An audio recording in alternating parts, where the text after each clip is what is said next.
So how about lifestyle? Behavior, exercise, meditative experiences, diet. Everybody knows these, nobody does them, but we should all be doing these. We should all be thinking about ways of integrating these into our lifestyle, because these all have possible effects on genetics and then thus epigenetics. Standard behavioral recommendations: 30 to 60 minutes of aerobic exercise 4 to 6 times a week. Strength training a couple times a week. Not easy. This guy says, this morning I spent an hour on the bike. Tomorrow I intend to start pedaling. Yeah, start somewhere, right? When we in my office, we are working with people on developing exercise programs. Everybody who does TMS in my office, we're also developing an exercise routine. We're coaching them, starting with where they're at and developing some kind of a routine to improve their exercise physiology. Refusing to go to the gym is not the same thing as resistance training.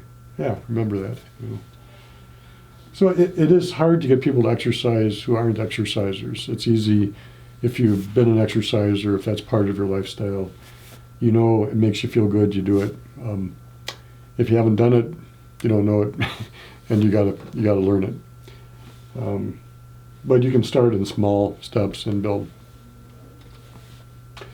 Meditative experiences like transcendental meditation, focused attention, mindfulness, effortless transcending. There's different words that people use. There's lots of different styles of this. Prayer, within a religious context, music, Tai Chi. I know that my days are better. My brain is quieter if I have taken the opportunity to meditate.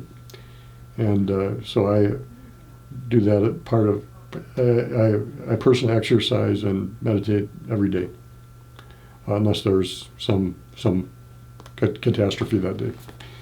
And they balance me, they keep me able to focus, to be engaged with other people, to be doing the things that I really love to do. And I'm just encouraging people to figure out some way that works for them, that they can enter that state where they can calm their brain on a regular basis, hopefully daily. Doesn't need to be forever. It could be a half hour, 15 minutes if you can get it. 15 minutes is a lot better than nothing. Then diet. Standard recommendations that we give are minimize consumption of processed sugar. I don't know if you know this, but sugar is poison. You got to think of it like that.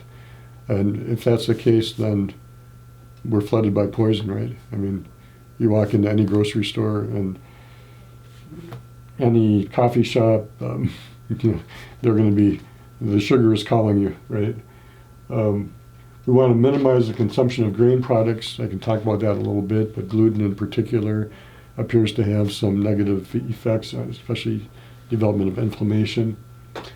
Take omega-3 fatty acids and/or eat more fish, preferably small fish. Big fish tend to accumulate mercury, but small fish like sardines and even fish like trout and salmon can be have less mercury in them. Big fish like tuna have more mercury in them. Fast for 12 hours a day.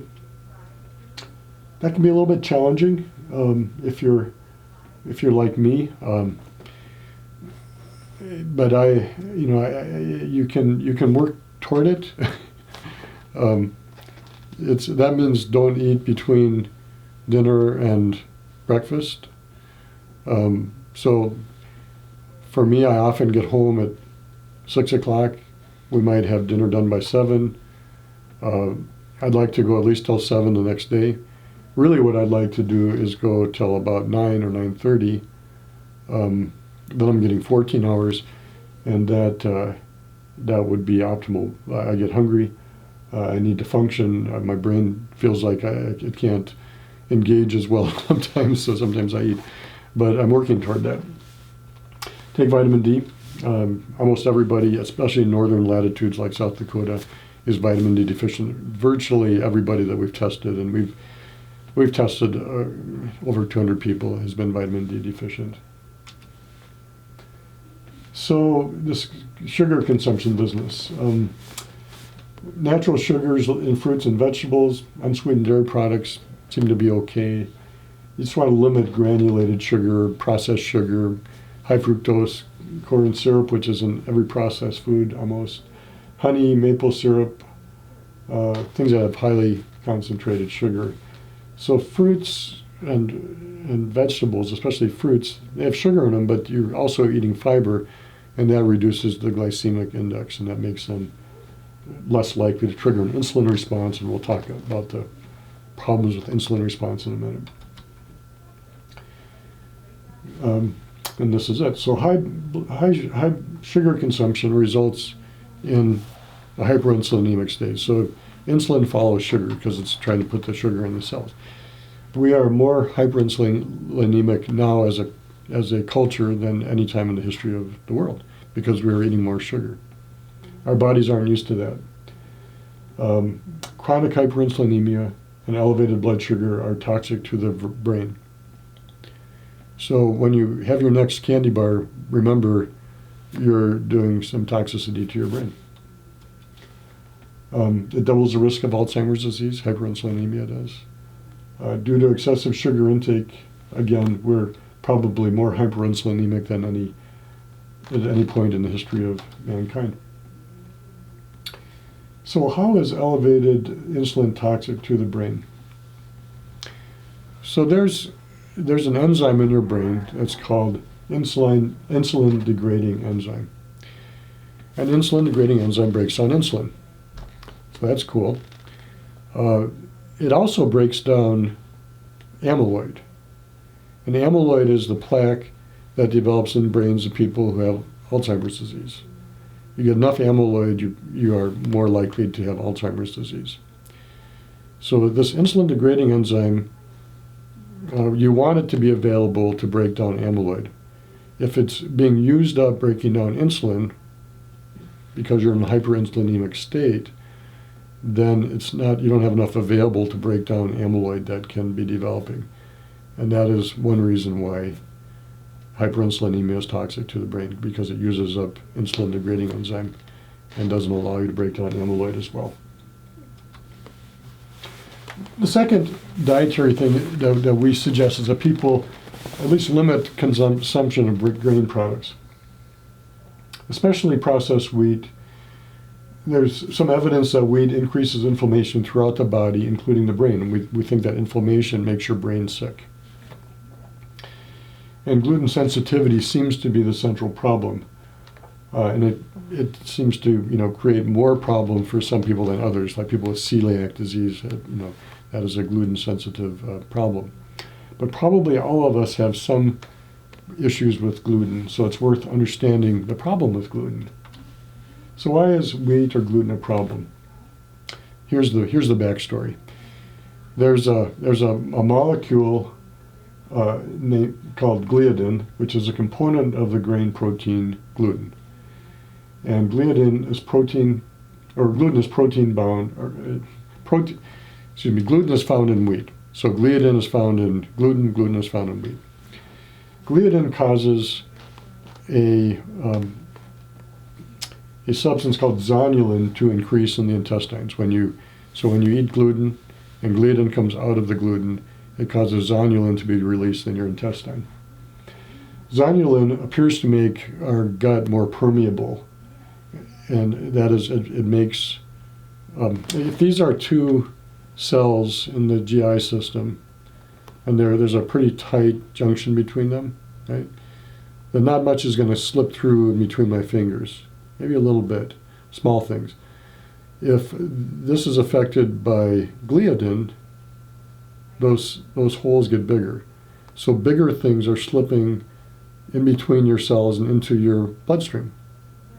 And why is that important? Well, your body's not used to those things, and your body recognizes them as being foreign. It says these things don't belong.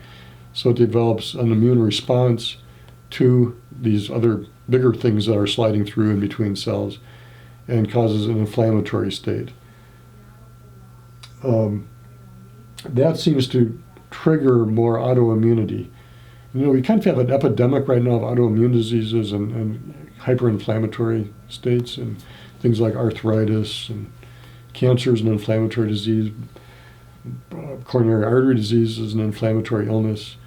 All of these things may be worsened by that process of, allowing bigger proteins through your into your bloodstream through your intestines, and your body developing an immune response, and then your body subsequently developing an immune response to things that are sort of like those proteins that are found elsewhere in your body, and thus you get autoimmunity.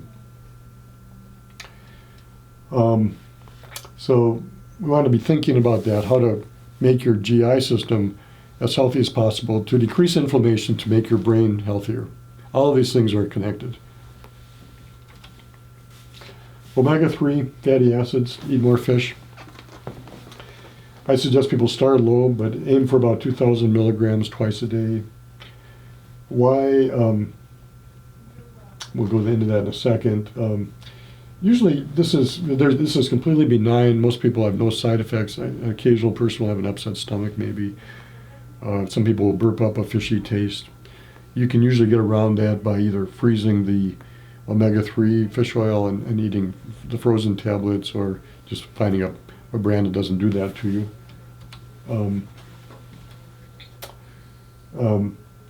Omega-3s decrease inflammation and improve hippocampus volume, improve brain health.